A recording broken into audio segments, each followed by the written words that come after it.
Have you ever fallen for someone who felt too good to be true, only to watch it all shatter in a heartbeat?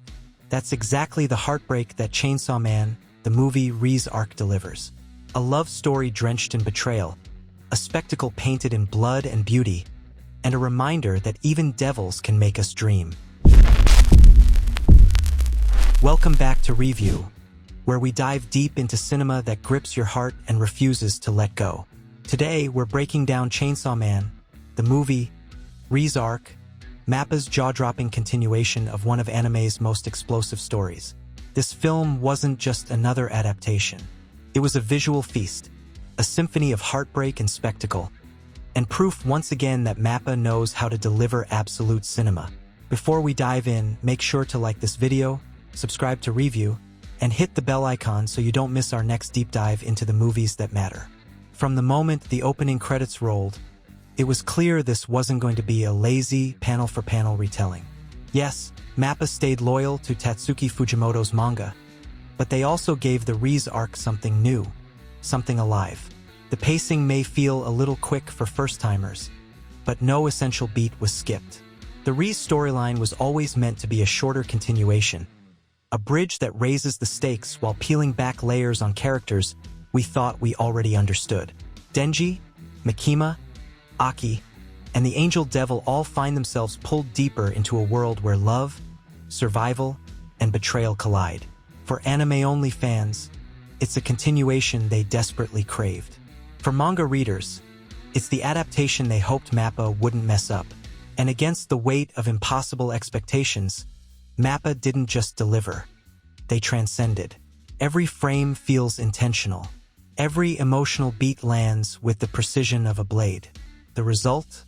A story that doesn't just adapt, but transforms, giving the Reze Arc an identity of its own. At the heart of this film lies a fragile, fleeting love. Reze wasn't just another girl in Denji's chaotic life. She was hope wrapped in a smile, a fleeting chance at something pure. For the first time, Denji found someone who mirrored his dreams of simplicity. Good food, laughter, warmth. Things he thought he didn't deserve. But fate had other plans. Reze wasn't simply a girl. She was the Bomb Devil's hybrid host, sent from the USSR to capture the Chainsaw Devil's heart. To her, Denji was a mission. To him, she was everything. And yet, as the story unfolded, cracks began to show. Reze wasn't immune to Denji's kindness. The boy who only wanted naps, baths, and affection unknowingly touched a part of her that was never meant to feel. Their bond teetered between illusion and reality, a cruel joke written by destiny. The cruelest twist comes at the end. Just as Reze starts to change, just as she edges toward redemption, Makima arrives. Cold, ruthless, and unflinching, Makima snuffs out a love that could have been. Was she right to end it? Or did she rob Denji of the one person who might have seen him for who he really was? That haunting question lingers long after the credits roll. When MAPPA announced this movie, fans braced themselves for spectacle. But what we got was more than spectacle, it was artistry. From sweeping camera angles to fluid choreography, every frame dripped with intent. The action sequences weren't just animated. They were choreographed like dances of destruction. Explosions painted the night sky, blades clashed with bone-shaking force, and every shot carried the weight of Tatsuya Yoshihara's direction. If his work on Jujutsu Kaisen 0 set the bar, this film shattered it. But what stood out most wasn't just the fight scenes. It was the stillness in between.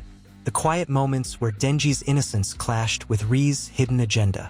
MAPPA knew when to let the silence breathe, when to let a look, a pause, or a smile carry the tension. There are no lazy frames here. No cuercats. Just cinematic mastery that refuses to let the viewer look away. Even without the chainsaw revving, the artistry hummed in every scene, reminding us why MAPPA sits at the peak of modern anime filmmaking.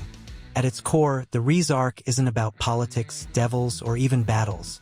It's about the heart of a boy who never asked for any of this. Denji doesn't want to be a hero.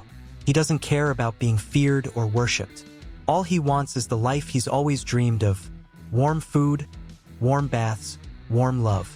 But every person who gets close to him sees only the Chainsaw Devil's heart. never Denji's.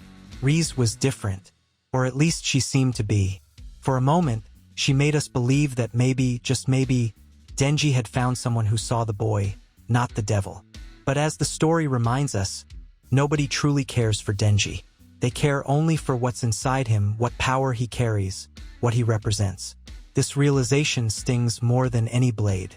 It's the tragedy at the center of Chainsaw Man, and it's why the Reze arc cuts so deeply. It gives us a glimpse of hope, then rips it away, leaving Denji and us emptier than before. In the end, Chainsaw Man, the movie, Reze Arc is more than an adaptation. It's a symphony of tragedy, spectacle, and fleeting love. MAPPA crafted not just a film, but an experience. One that leaves us questioning whether Denji's heart will ever truly be seen for what it is. But now I want to hear from you. Do you think Reze truly loved Denji in those final moments? Or was it always just an act? Drop your thoughts in the comments. I'll be reading through them all.